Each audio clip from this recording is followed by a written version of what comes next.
Welcome back, degenerates, diversifiers, and DIY investors, to another edition of Midas Touche, where bedtime stories are laced with margin calls and plot twists.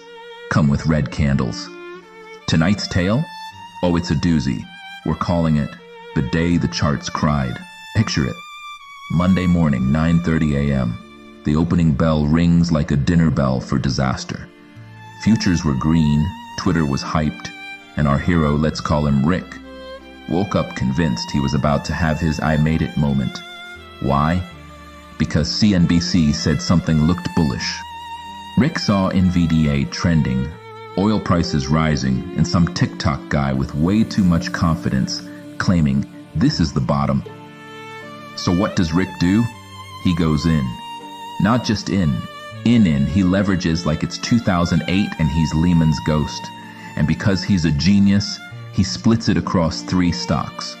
One EV play with no revenue, a biotech company still waiting on FDA approval since 2019, and of course, something AI adjacent that makes smart toasters or something. At 10:07 a.m., all 3 stocks are redder than a stop sign on Valentine's Day. Rick refreshes his app. Nothing. Refreshes again. Still red. Suddenly, his portfolio looks like a crime scene. Meanwhile, Powell gives a speech that starts with, "We're not done raising rates," and every stock drops like it read a spoiler. Now, here's the info drop. You don't chase momentum off social media. That's like trying to trade based on horoscopes, except horoscopes might be slightly more accurate.